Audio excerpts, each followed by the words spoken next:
Yung binabanggit na rule ni Senator Coco, Rule 10 in particular, yan ay tumutukoy na sa trial. Wala pa po kami doon. Hindi pa nga nagsisimula ang trial. Hindi pa nga nare-refer yung impeachment complaint sa rules para magsilbing hudyat, para buuin na ang impeachment court na siyang magko-conduct ng trial. At sinabi ko na rin ito noon pa, nung inihain pa lang ang impeachment complaint. Ang pinakamalayong mararating na ng Senado ay mag-issue ng summons. Dahil meron 10 araw para magsumite ng sagot ang nasasakdal at pagdating ng June 30, mawawala na ng bisa ang otoridad ng mga prosecutors o sino mang kukunin nila na pribadong prosecutor na tumayo kaugnay ng kasong ito. Hindi pwede magpatuloy ang kaso na may isang panig lamang at wala ang kabilang panig. Sir, what about yung sinasabi ni Senator Coco na parang sayang daw kung na-convene na sana this week, may 7 to 8 days na nabigay na yung summons, napasagot na si VP. Hindi, 10 days nga yun eh. Nakalagay sa rules, 10 days from receipt. So kung June 3 na padala, June 13 matatanggap, adjourned na rin ang Senado. Kung June 11 pinadala, June 21, adjourned na rin ang Senado. At may naiiwan na lamang na ilang araw ang visa ng otoridad nga ng mga prosecutor para ipagpatuloy ang trial nang walang panig mula sa kanila. SP June 30, hindi na rin sila pwede sumagot ng tweet. Kung halimbawa, may pinayang o sagot na tamon si VP, hindi na rin sila pwede mag-file ng sabi nila. Hindi, dahil tapos na ang kanilang otoridad at otorisasyon mula sa 19th Congress. Hindi tulad ng Senado na semi-continuing body pang may sasabi. Ang Kongreso nagtatapos ito pagdating ng June 30. At anumang otoridad na binigay, authorization na binigay sa kanila, magwawakas na rin yan ng June 30. Ang private prosecutors, kung may kukunin sila, ganoon din. Hindi rin pwedeng lumampas ng June 30 dahil kung yung principal na nagbigay sa kanila ng authority by an agent, wala na rin dapat yun. So yung proposal ng tinigod na dati, sira na yun by June. Sira na yun by June. Aling proposed timetable? Hindi na namin babaguhin na nga yung rules dahil nga, kung maalala nyo, siguro mga ilang buwan na nakakalipas na sinabi ko, may mga panukalang baguhin yung rules pero sa dulo, maliban na lang nga, ulitin ko, kung ang plenaryo magde-decide otherwise, hindi na lang kami magbabago ng rules dahil baka sabihin, pinapalitan pa namin to in the middle of the game. So kung ano man yung mga nakatakdang rules sa rules of court ngayon na suppletorily applicable, yun na lamang yun. Dahil kaya ko, ano man ang baguhin namin sa rules ngayon, may magre-reklamo at magre-reklamo mula sa isa o sa kabilang panig, citing, quote-unquote, changing the rules in the middle of the game. Pero wala nang pre-trial starting June 30. Tama ba? Kasi nga, wala nang kinatawan mula sa kanila. So ang pinaka pwede namin may padala, which is under the rules, bibigyan namin sila ng puwang na magsumite ng written interrogatories, which is part of free trial. Ibig sabihin nun, tatanungin na nila lahat ng gusto nilang tanungin mula sa kabilang panig, sasagutin ng kabilang panig, magtatanong din yung kabilang panig, sasagot din, hanggang doon na lang yun. Kung sasagutin nila, dahil pwede nalang piliing wag sagutin at wag pansinin yung written interrogatories na ipapadala ng magkabilang panig. And then the written interrogatories will be used during the trial proper? Yes, kung anong admissions man ang ginawa doon, magagamit yun ng magkabilang panig pagdating ng paglilitis. SP, since move na ng June 11, Yes, Ninta. yes, yung reading ng articles of impeachment. Sa June 11 na rin lahat nangyayari yung pag... Lahat na. Ngayon, bakit? Meron kaming rule kaugnay ng 3 days bago namin ma-third reading ng isang panukalang batas. Pag hindi namin na second reading yan this week, hindi na namin mata-third reading yan next week. So time is of the essence in so far as passing certain bills are concerned na para mahabol yan sa 19th Congress. Kumbaga, yung pwede namin gawin ngayong linggo, hindi na namin pwedeng gawin next week kung gusto pa namin itong humabol. Sa kabilang banda, yung pag-issue ng summons, whether June 3 yan or June 11, pareho lamang naman ang epekto dahil yung panahong bibigay sa nasasakdal kay VP Sara para sumagot, babagsak na rin sa petsa na wala ng sesyon ang Senado at ang Kongreso. Sir, kasi ang So, walang tatamaan, walang mapapaboran kaugnay nito. point ni Senator Pimentel, hindi naman kayo aabutin ng 1 o 2 oras sa pagbabasa ng articles of impeachment during session at yung pagkukonvene ninyo as impeachment court kung matutuloy sana bukas? Hindi naman yan nalalaman pa kung anong mga punto ay i-raise ng iba naming kasamahan kapag binuksan at pinag-usapan na ito. Hindi pa nga nakaschedule para pag-usapan ito sa June 11 pa nga. Sa pagkakaalam ko, itatayo si Senator Pimentel para magtanong kaugnay nito. So hindi pwedeng sabihin ni Senator Coco na maikli lamang yon. Dahil ngayon nga, hindi dapat pag-usapan, mukhang pag-uusapan namin. So lalo na kapag yun talaga ang pag-uusapan, tinitiyak ko sa iyo, mas maraming sasabihin at mas maraming tatayo kaugnay ng iba't ibang punto sa bagay na ito. Ano yun, SP? Ibig sabihin, iiwasan nyo yung mainit na debate dito na makakakonsume Hindi ko iniiwasan yung medyo, di ba? Ikaw naman, ikaw yung nagtanong. Sabi mo nung una, maikli. Ngayon, ang sinasabi ko, hindi para sa kanya na sabihing maikli lang to o mahaba. Dahil hindi niya kayang pigilan, hindi ko kayang pigilan. Sino mang gusto magsalita kaugnay nito.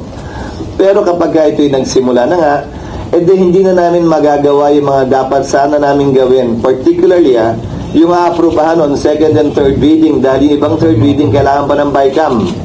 Kailangan pa rin ma-ratify yung BICAM. So kailangan namin bigyan ng fighting chance man lang na maipasa ito. Ulitin ko, yung trial sa July 28 pa naman, 20th Congress, walang mawawala, walang madadagdag, walang mababawas. Pero itong mga second at third reading, malaki ang mawawala, malaki ang mababawas. Siguro naman, kapag papapiliin tayo sa pagitan ng dalawang pwede nating gawin o dalawang kaling tatahakin natin, doon ka sa mas may magagawa para sa ating mga kababayan. Pero definitely, SP, magkukonvene kayo as impeachment court. Otherwise, pag hindi kayo nag-convene before you adjourn, walang impeachment trial next Congress. Tama ba? Kasama yan siguro sa pagdidebate yan dahil ang dami ko nang napapanood na nagbibigay ng kani-kanyang opinion. Sa dulo, ano man ang opinion nila, miyembro man sila ng Senado ngayon o hindi, ano man ang opinion ko bilang tagapangulo ng Senado, sa dulo, ang susundin naming lahat, ang desisyon ng plenaryo, ng mas nakararami. The plenary of the Senate is the supreme body of the Senate.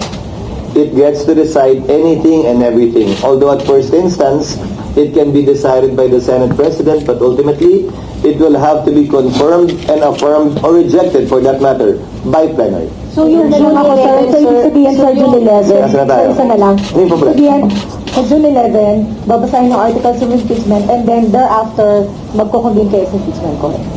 At doon din namin pagpapasan anumang mga motion kung meron mang gagawin, anumang mga objection kung meron man, anumang tanong kung meron man. Ang dulo nun ay magko-convene ng impeachment court kung yan magiging pasa ng Senado at i-issue yung summons sang-ayon sa aming rules para bigyan ng panahon sumagot ang Vice President. Pero since So yung postpone to June 11, sa inyo lang po, hindi nyo pinupul tayo Nakalagay sa Rule 1 ng impeachment rules, if I may direct your attention, it only refers to the Senate President. The Senate President shall set the date when the prosecutors will present the impeachment complaint.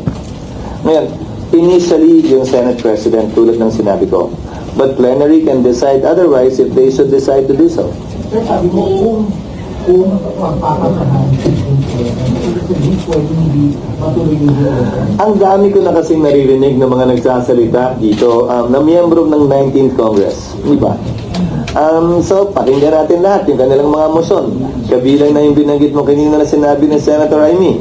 So, pakinggan natin lahat at sa dulo, pagbobotohan lahat yan ng mga miyembro ng 19th Congress without prejudice to the 20th Congress deciding otherwise or in the same light given the fact that the 19th Congress cannot bind subsequent Congresses or any Congress for that matter. Pero sir, would you insist na... Balik sa'yo rin pa. Apa. Pero mag-insist kayo na mag-convene kayo sa impeachment court sa June 11. What do you mean by mag-i-insist din pa? Again, we will decide all of these things in accordance with what the plenary wants and in accordance with our rules. Yung rules namin, plenary din ang nag-decide nun eh. Tandaan mo aaprubahan namin yung rules din. So, plenary ang magde-decide kung anong rules ang i-approve namin at kung anong gagawin namin.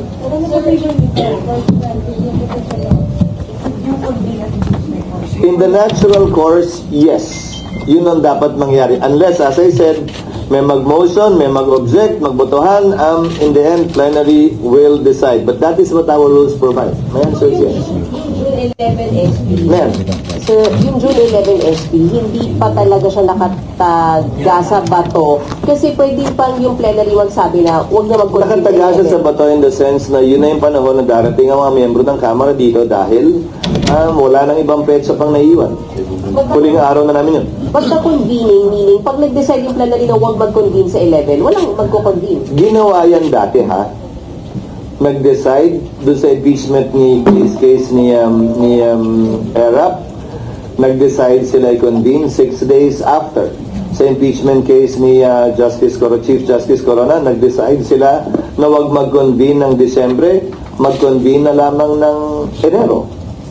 So, may mga president naman kaugnay nun. Ang kaibahan lang nito, tatawid ito ng panibagong kongreso. Ulitin ko, ang 19th Congress, no Congress can bind subsequent Congresses. Hindi kami pwede magpasa ng tinatawag nating irrepealable law. Hindi kami pwede magpasa ng isang bagay na hindi na pwedeng galawin o baguhin pa ng susunod na kongreso. So anumang pasa namin ay binding sa amin, pero hindi binding sa susunod na kongreso. Kung wala nga kasiguraduhan yung June 11 SP, kung wala mag-decide ng plenary today, kung walang magko-convene sa June 11, then ma-overpower, sir. Kung mag-decide ang plenary today na hindi magko-convene sa June 11. Yes. In theory, yes, but I doubt that. I doubt that that will happen. Bakit, sir? Wala lang. I doubt that. Duda lang ako na yun ang mangyayari dahil maliwanag naman ang tinatalaga ng rules, maliban na lamang kung may maliwanag at klarong basehan at rason para hindi gawin yon. Pero sa dulo, pagbobotohan pa rin yan. But sir, nothing prevents your hindi naman natin ito mag-apply. Nothing prevents them, yes. As I said, nothing prevents anyone from making a motion, nothing prevents anyone from putting it to a vote, nothing prevents anyone from objecting, but ultimately, it will be debated and put to a vote. Pero sir, hindi po mapaaga. Ano? Hindi po mapaaga. Like this week. Kung may mag-this week. Pwede naman, pero anong point ng hindi ko pwedeng pigilan, ulitin ko ha, pero anong point na magsaset tayo ng date para nga sana pag-usapan to at magawa ng ibang bagay kung buong linggo pa lang to, yan din yung pag-uusapan natin araw-araw. So, papakiusapan ko sana na hanggat maaari, tapusin namin yung kinakailangan trabaho ngayon, maliban kasi dun sa mga panukalang batas, nasa dyaryo na rin naman ngayon, mahigit 300 ang kailangan namin i-confirm ng mga opisyal. Hindi lamang mga kalihim, mga opisyal ng Constitutional Commission, pati na rin mga miyembro ng Armed Forces, mga opisyal ng Armed Forces of the Philippines at saka Department of Foreign Affairs, na mahigit 1.5 buwan hindi makakapagtrabaho ng buong buo kung hindi sila mako-confirm. So, kailangan nyo talagang mag-asay. Kung nagpapakit po na yung mga dinigon, eventually, mababag pa kanya. Hindi na talaga Hindi ko alam kung anong hugot nila, pero gaya ng sinabi ko, sa dulo, plenaryo magdedesisyon sa lahat ng bagay na ito, di ba? SSP, kung hindi kayo mag-convene as impeachment court bago kayo mag-adjourn, walang impeachment court. So, walang tatawid sa next court. Tama po ba? These are all hypothetical. These are all hypothetical questions. Again, kayo naman nagtanong kayo, may posibilidad ba na hindi? Sabi ko, may posibilidad. Ngayon, lahat na ng tanong, hindi naman tutuloy. Hindi naman ganun yun. Di ba? Hindi naman ganun yun. Nagtanong kayo kaugnay nun, sinabi ko, may posibilidad. Pero hindi ko sinasabing yun ang mangyayari. I'm just being honest and frank and straightforward that there is that possibility always, always. But it has never happened in the past. Pero sir, may study na kayo, di ba? Well, once nangyari pala, sorry, nung nag-walk out yung prosecutors sa impeachment ni dating Pangulong Estrada, kung maalala nyo, nag-withdraw ang prosecutors doon, ha? Sabi nila, ayaw na nila. At ang sabi ng Senado, isususpend na muna namin to hanggat hindi kayo nagpapakita hanggang nag-EDSA na. Tapos, in-archive na lamang yung impeachment. Ganun na nangyari doon, ha? But again, wala namang nagplano, wala namang nagsabi, pero kung tatanungin nyo, posible ba yun ng mga panahong yun? May sumagot naman din siguro ko. So, can you walk us through the process kung paano... Gusto mo, run na lang para mabilis-bilis tayo. Kung paano po ninyo napag-desisyonan na i-move yung... After LEDA, That's why we came out with a notice. That's why we came out with a notice in the afternoon of Thursday, May 29, right after LEDAC. Dahil kaya nga hinabaan ko na yung sulat sa House of Representatives na pinabigay ko sa inyo para doon na nakalagay lahat. At doon na nakalagay yung sagot sa lahat ng pwede niyong tanungin kung bakit. Pero hindi pa kayo sa... From the President. No, I did not. Ano yun? Decision ng House at Senate leaders. I was not even able to tell Martin, the speaker, about that. He found out through the letter that I sent him. Sa sariling decision yun, sir? After consulting some of our members as well. Pero SP, bago niyo po nilabas yung parang proposal niyo na calendar months ago, hindi pa po ba alam na may mga ganito karami pang 12 priority bills, may 300 daw upo sa CA? Hindi, dahil yung mga ina-appoint na presidente, kaya ad interim ang tawag, ina-appoint niya to in the course of the recess. Hindi naman yun in-appoint ng mga panahong yun. Pangalawa, usually sa LEDAC, nababawasan yung bills na iti-take up dahil hindi naabot. Itong LEDAC na to ang pinag-usapan, ano pa ba yung kayang gawin dahil sayang naman. Advanced stage na yung mga bill at pwedeng ihabol pa sa 19th Congress imbis na magsisimula na naman sa simula pagdating ng 20th Congress. Yung sabihin mo pwedeng tumawid sa 20th Congress impeachment, meron na ba kayong pag-aaral na ginawa? Kasi malamang yun na maging issue. Paano yung i-address yun? Meron, may president yan sa US Congress. Ang isang ehemplo din, kaya naman, simula na naman tayo, napag-usapan na natin yan dati. Ang isang example din yan, yung SET. Yung mga kaso ng SET, tumatawid ng Kongreso. Dahil 6 na taon yung term na pinagdedebatihan sa protestang yon. Bagaman nagpapalit ang mga maestrado ng korte, nagpapalit ang mga miyembro ng SET, tumatawid na tumutuloy pa rin siya. Pero wala pang eksaktong pinagbobotohan ang plenaryo kaugnay sa bagay na yan. So, pwedeng pagbotohan yan ng plenaryo ng 19th Congress. Pero ano man ang desisyon namin, hindi pwedeng i-bind yung 20th Congress.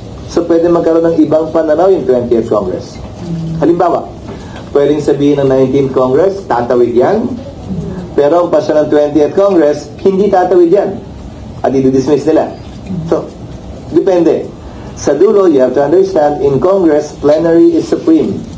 It's not the decision or the voice of one member, even if he or she is the Senate President or an officer of the Senate or the House. Desisyon palagi ng plenaryo ang mangingibabaw sa anumang usapin. Any implication kung merong magiging senator judge, ang ngayon palang sinasabi, tagaan sa bato, hindi na impeach si Vicky Clara? Desisyon at pasya nila yon, hindi para sa akin na husgahan yon. Pero nakalagay sa aming rules na hanggat maaari ay magiging impartial sana ang bawat senator judge hanggat hindi pa naririnig yung kaso mismo. Maging ganun pa man, ang pag-inhibit ay voluntary decision sa parte ng sinumang hukom. Hindi ito pinagbobotohan ng mga miyembro ng hukom mismo. Halimbawa, magbobotohan kami, hoy, ikaw, tanggal ka na. Hoy, ikaw, sa dami ng sinasabi mo, huwag ka na. Hindi pwedeng gano'n. Ano? Pwede sila mag-motion o baka naman prosec agad, ba't hindi naman defense ikaw naman? Pwede mag-motion ng magkabilang partido. Pwede mag-motion ng magkabilang partido, pero desisyon yan nung pinapa-inhibit o pinapa-recuse na hukom. Alam din niya dapat yan. SP, meron kasing article.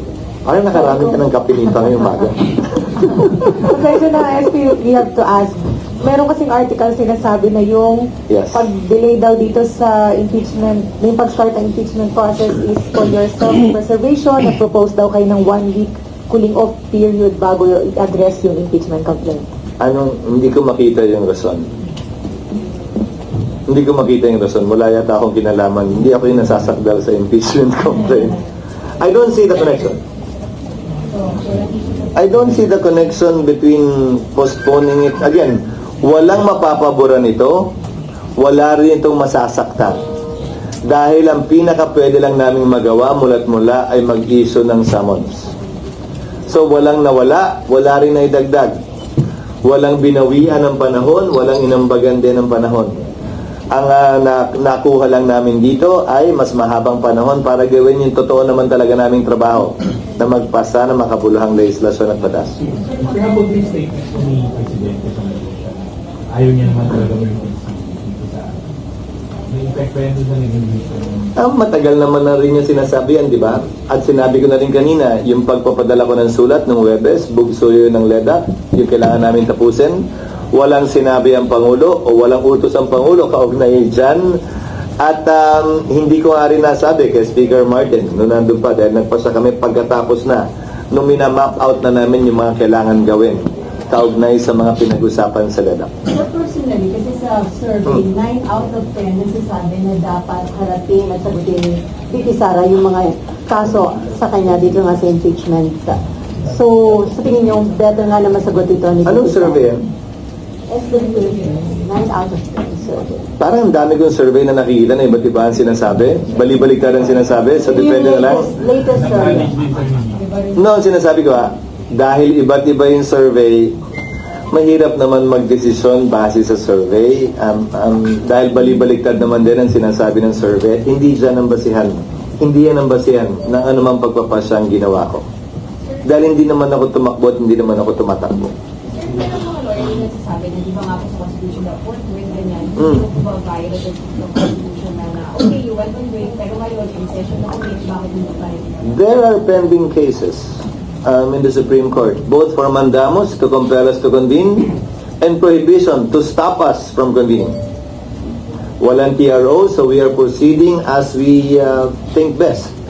Pangalawa, babalik ko na naman, yung mga prosecutor na congressman na nagre-reklamo ang forthwith ay immediately, sila nga mismo hindi nila sinunod yung sarili nilang rules na immediately i-refer ng SecGen ang lahat ng impeachment complaint sa Speaker para ilagay niya sa Committee on Justice. The SecGen sat on it for 4 months. Kung ang mga prosecutor hindi naman sinusunod yung salitang immediately sa sarili nilang rules, kami forthwith lang naman na nakalagay, hindi naman immediately. Sabi nila pareho daw yun. So, kung yung mga prosecutor mismo ay tila hindi naman nagmamadali at pinipili nila kung saan sila nagmamadali, wala sila sa lugar, madaliin kami ngayon. Pero mas magbigay yun sa constitutional permission. Oo, pero nakalagay din nga doon sa forthwith, trial must commence. So, babalik ko sa iyo. ERAP, hindi nag-convene hanggang pagkatapos ng Christmas break. Corona, hindi nag-convene hanggang pagkatapos ng Christmas break. Gutierrez, hindi nag-convene, makalipas ang 3 buwan, hindi Christmas break, summer break yon. Hindi ko naman yata kayo narinig magreklamo noon, noong mga panahong yun. So ngayon, klaro, may mga partisano na gustong madaliin ito at matuloy na to. May mga partisano na ayaw ito. Ano bang sinabi ko nung simula pa lang? Hindi namin papakinggan yung mga may dalang kulay. Pabor o kontra sa impeachment, pabor o kontra kay VP Sara. Ang papakinggan lamang namin ay yung sarili naming konsensya, diktado ng kung ano ang pinakamaganda para sa ating bansa, mga kababayan at institusyon na naayon sa batas.